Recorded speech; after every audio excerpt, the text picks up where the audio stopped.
Good morning all of you.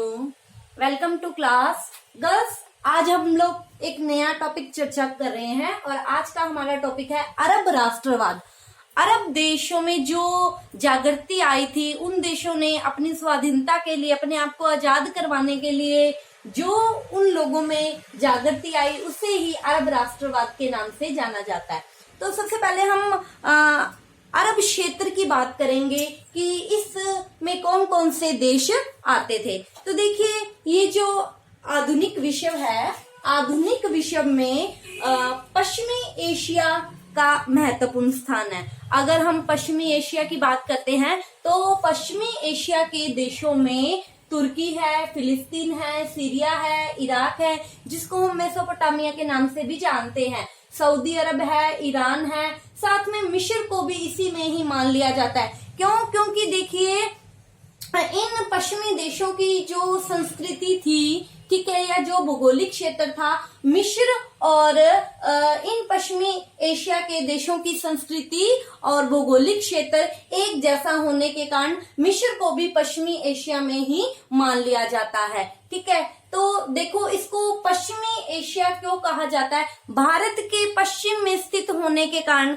इसको पश्चिमी Asia के नाम से भी जाना जाता है। ठीक है, तो देखिए, इसका ये जो नाम है पश्चिमी एशिया, ये नामकरण पंडित जवाहरलाल नेहरू के द्वारा किया गया था। ठीक है, तो देखिए, भारत के पश्चिम में स्थित होने के कारण इसको पश्चिम एशिया कहना सर्वाधिक उपयुक्त प्रतीत होता है। ठीक है, तो देखिए, अब हम बात करते हैं इसी पश्चिमी एशिया के राष्ट्रों के बारे में। तो देखो, पश्चिमी एशिया का जो बहुत बड़ा एक क्षेत्र है, जो क्या है, अनुपजाऊ है, अनउर्वरक है।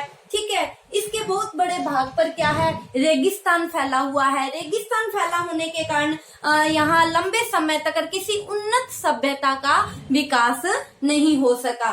ठीक है, तो ये भाग क्या रहा, देश की मुख्य धारा से सर्वथा क्या रहा, भिन्न रहा।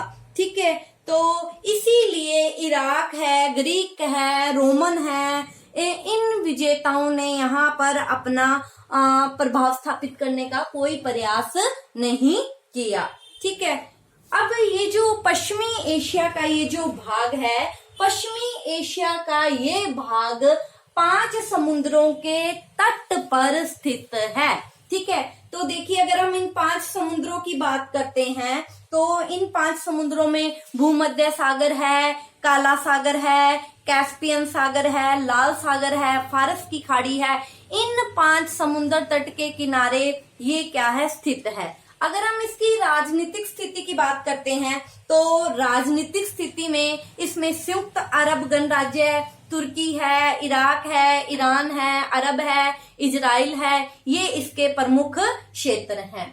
ठीक है, और देखिए, यहाँ पर विश्व की प्राचीन 2 सभ्यताओं के केंद्र भी स्थित हैं। ठीक है, अगर हम संसार की प्राचीन 2 सभ्यताओं के बारे में जाने जो पश्चिमी एशिया की थी, तो पहली थी इजिप्ट। ठीक है, इजिप्ट इटवीन नील नदी की घाटी पर जो मिस्र की सभ्यता का उदय हुआ था। ठीक है, अगर हम दूसरी सभ्यता की बात करते हैं, इराक, मेसोपोटामिया की सभ्यता भी हम इसी को ही कहते हैं, मेसोपोटामिया की सभ्यता, इराक की सभ्यता, दजला और फ्रात नदियों के किनारे पर यह सभ्यता विकसित हुई थी।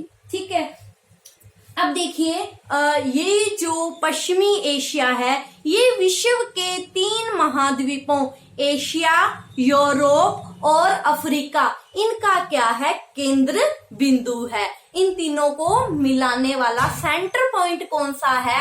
इन तीनों को मिलाने वाला जो सेंटर पॉइंट है वो यही पश्चिमी एशिया है। ठीक है, तो एशिया, यूरोप और अफ्रीका, इन तीनों का केंद्र बिंदु पश्चिमी एशिया को ही माना गया है।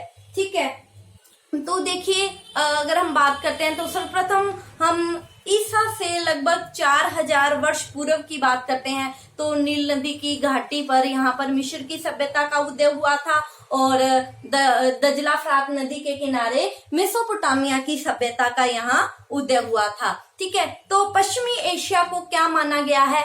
पूर्व और पश्चिम का संगम स्थल भी इसी को ही माना जाता है। ठीक है, और महत्वपूर्ण जो स्वेज नहर है वो भी कहाँ है? इसी क्षेत्र में स्थित है। ठीक है, तो महत्वपूर्ण स्वेज नहर होने के कारण, पूर्व और पश्चिम का संगम स्थल होने के कारण, ठीक है, यहाँ पर बड़ी बड़ी हवाई जहाज कंपनियों के जहाजों के वायुयान इस क्षेत्र से गुजरते रहते हैं। ठीक है, तो इसी कारण भी ये क्षेत्र अपने आप में एक विशिष्ट स्थान रखता है। ठीक है, तो देखिए इसीलिए विश्व के अनेक देशों ने इस पर अपना शासन स्थापित करने का भी प्रयास किया है। ठीक है, अब हम बात करते हैं अरब संस्कृति की। ठीक है, तो यहाँ पर ये जो अरब संस्कृति का, पश्चिम एशिया में अरब संस्कृति का जो उदय हुआ था, ये 7वीं से 11वीं शताब्दी तक का माना जाता है। 7वीं शताब्दी से लेकर 11वीं शताब्दी के मध्य यहाँ पर अरब संस्कृति का उदय हुआ था। ठीक है, पश्चिमी एशिया में ये जो अरब संस्कृति थी, ठीक है, ये पहले क्या थे? छोटे छोटे कबीले थे। ठीक है, छोटे छोटे कबीलों से ये क्या बन गए? राज्य बन गए, और धीरे धीरे क्या हो गया?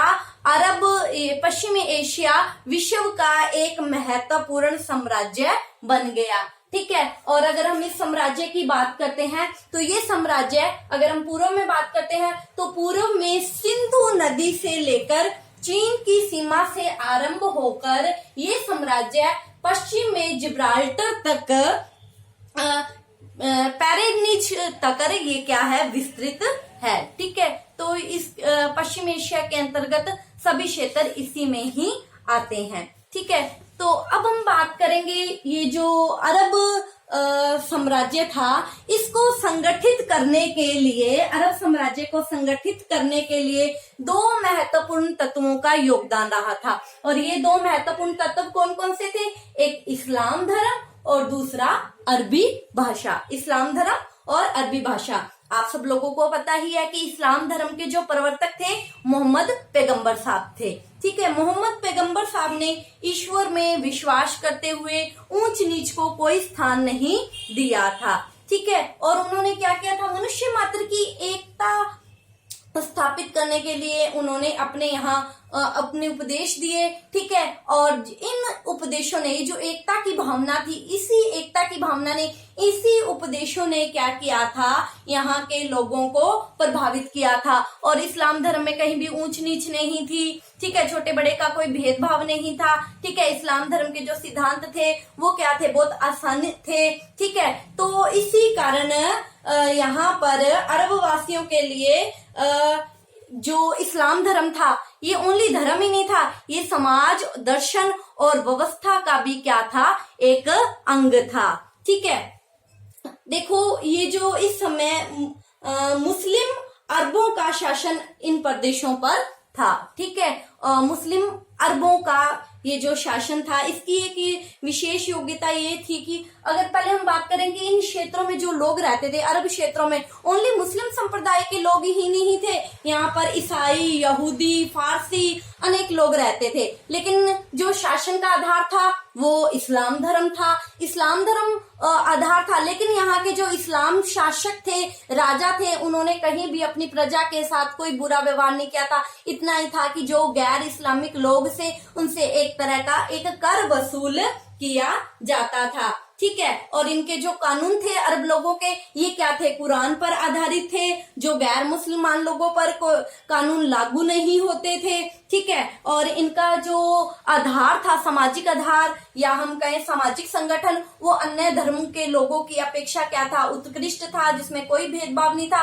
अतः धीरे धीरे गैर इस्लामिक या मुस्लिम लोगों ने भी इस्लाम धर्म ग्रहण करना शुरू कर दिया। क्यों? क्योंकि इन्होंने किसी पर अपना धर्म थोपा नहीं, है ना, और अपनी जो गैर इस्लामिक प्रजा थी उनके से एक कर लिया जाता था, और कोई बुरा व्यवहार या कोई और ऊंच नीच का व्यवहार नहीं किया जाता था। इसलिए इन लोगों ने भी क्या कर लिया? गैर इस्लामिक लोगों ने भी इस्लाम धर्म ग्रहण कर लिया। ठीक है, अब हम अरबिक जो लोग थे, अरबी लोग, ये शुरू से ही क्या थे, जिज्ञासु प्रवृत्ति के थे।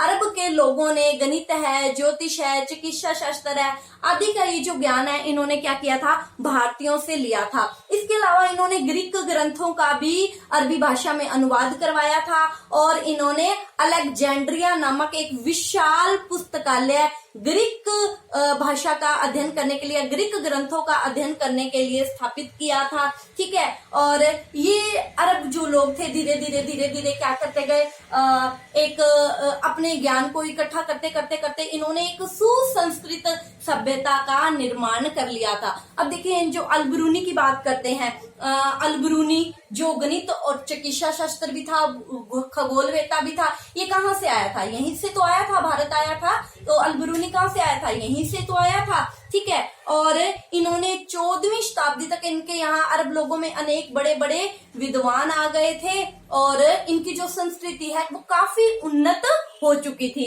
ये हम लोगों ने अरब लोगों की एक रूपरेखा जानी कि क्या थे ये अरब लोग। अब देखो इनमें इतना ज्ञान था, अब इनमें राष्ट्रवाद कैसे आया, जागृति कैसे आई, उसके बारे में हम कल की क्लास में पढ़ेंगे। आज की क्लास के लिए इतना। Thank you all of you. आप इसका स्क्रीनशॉट ले लीजिए।